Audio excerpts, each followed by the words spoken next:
Hello मेरे दोस्तों, आज मैं आपको समझाऊंगा कि एक्सेल पर अमोर्टाइजेशन टेबल कैसे बनाते हैं। अब आप अपने आप से ये पूछोगे कि अमोर्टाइजेशन टेबल होता क्या है। मान लीजिए आपको कोई लोन लेना है जो कि रिड्यूसिंग बैलेंस इंटरेस्ट रेट पे आपको लेना है, जैसे कि मान लीजिए होम लोन। अब ये होम लोन का कौन से महीने में कितना अमाउंट इंटरेस्ट पे जाएगा, कौन सा अमाउंट प्रिंसिपल पे जाएगा और टोटल पूरे लोन के टेन्योर में आप कितना इंटरेस्ट भरोगे, ये आपको इस टेबल से पता चलता है। तो आइए समझते हैं इस टेबल को एक्सेल में बनाते कैसे हैं। ये इतना डिफिकल्ट भी नहीं है, इतना इजी भी नहीं है, लेकिन अगर आप इसे 2-3 बार प्रैक्टिस करोगे तो आप इसे सीख जाओगे। मैं भी ऑफकोर्स इसे एक दिन में नहीं सीखा था, लेकिन प्रैक्टिस करोगे तो practice can make man perfect. तो लेट्स बिगिन। सबसे पहले तो हम ये अज्यूम करते हैं कि राम को घर खरीदना है 1 करोड़ का। अब यहाँ पे उसके घर की जो डाउन पेमेंट है वो 20% करना चाह रहा है, विच मीन्स 20 लाख रुपीज़ का जो है वो डाउन पेमेंट देगा। तो अब यहाँ पे उसके लोन का अमाउंट कितना रहेगा, वो रहेगा 1 करोड़ माइनस 20 लैक्स, जो है अराउंड 80 लाख रुपीज़। अब उसके लोन का जो टेन्योर है वो है 20 ईयर्स। आप ये टेन्योर कुछ भी रख सकते हो, 15 ईयर्स, 20 ईयर्स, 25 ईयर्स। मैं आपको आगे ये चेंज करके भी दिखाऊंगा, डोंट वरी। और इंटरेस्ट रेट जो है वो है 7%। अब यहाँ पे मैंने 1 क्यों लिया हुआ है, देखिए ये दरअसल 1 नहीं है। अगर मैं इसको थोड़ा देख लूँ तो 0.583 और 5833 है। अब ये क्यों है, देखिए 7% सालाना है, लेकिन हमें चाहिए मंथली। क्यों? क्योंकि वो ईएमआई तो मंथली भरेगा ना। तो यहाँ पे 7% डिवाइड बाय मैंने 12 कर लिया है। अब ये हो गया बेसिक होम लोन, 80 लाख का, 20 साल का टेन्योर, और जो इंटरेस्ट है वो है 7% सालाना, यानी 0.05833% मंथली। तो अब हमें ये समझना है कि इस लोन पर उसकी ईएमआई मंथली कितनी बनेगी। तो हम यहाँ पे यूज़ करेंगे एक्सेल में पीएमटी का फॉर्मूला। डोंट वरी, मैं थोड़ा धीरे जाऊँगा। इक्वल टू पीएमटी रेट क्या है, मंथली ईएमआई है तो हम मंथली रखेंगे। एन पर यानी कि नंबर ऑफ मंथ्स 240। कितने का लोन है, तो वो है 80 लाख रुपीस का लोन। और ईएमआई फ्यूचर वैल्यू कुछ नहीं होगा, लेकिन जो टाइप है ईएमआई राम कब भरेगा, एंड ऑफ द पीरियड या बिगनिंग ऑफ द पीरियड। तो हम यहाँ पे जो है 0 रखेंगे, क्योंकि नॉर्मली हम ईएमआई हर महीने के एंड में भरते हैं। तो ये हो गया 62,000 रुपीज़ उसका ईएमआई। तो अब यहाँ पे ये तो हो गया मंथली। अब हमें समझना है कि कौन से महीने में कितना अमाउंट प्रिंसिपल पे जाएगा और कितना अमाउंट इंटरेस्ट पे जाएगा। So let's begin. लेकिन उससे पहले दोस्तों, अगर आप अपना पर्सनल फाइनेंशियल प्लान बनवा कर ये समझना चाहते हैं कि कैसे आप अपने पर्सनल फाइनेंशियल गोल्स अचीव कर सकते हैं, जैसे घर खरीदना, कार खरीदना, बच्चों की पढ़ाई, और कैसे आपको कितने पैसे आपको चाहिए होंगे फ्यूचर में इन गोल्स को अचीव करने के लिए, तो व्हाट्सएप कीजिए इस नंबर पे अपना पर्सनल फाइनेंशियल प्लान बनवाने के लिए। Let us proceed further. अब यहाँ पे जो लोन अमाउंट है वो है 80 लाख रुपीस। अब ईएमआई कितना जाएगा वो हमने ऑलरेडी यहाँ पे फिगर आउट कर लिया है, जो कि 62,000 रुपीस।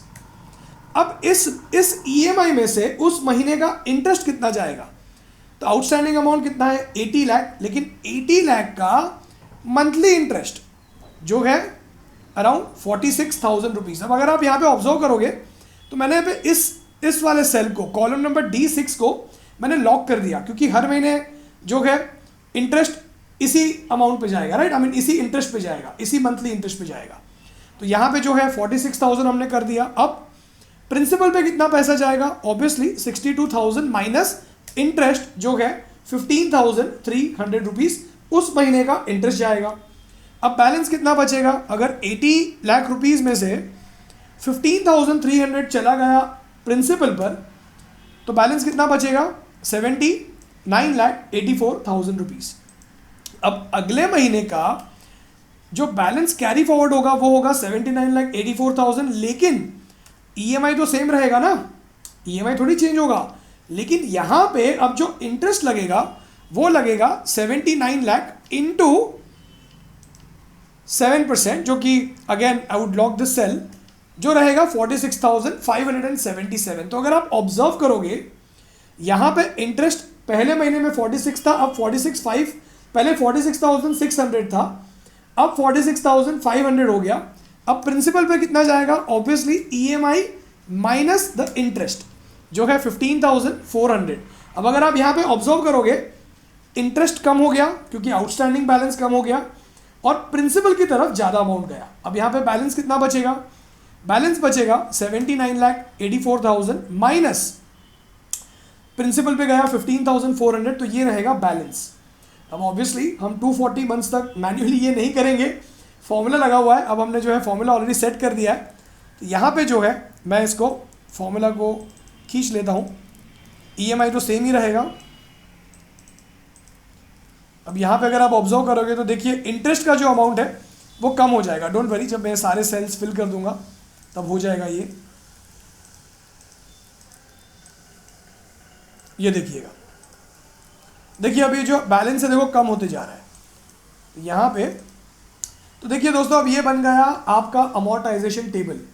अब ये आपको कब काम आता है? मान लीजिए आपको कोई लोन लेना है, तो लोन लेते समय आप ये टेबल को अगर आप बनाना जानते हो तो आप जो है अपने लोन का बजटिंग सही से कर पाओगे, या आप जो है ये समझ पाओगे कि कितने लोन का कितना EMI आएगा, तो मुझे किस हिसाब से लोन लेना चाहिए।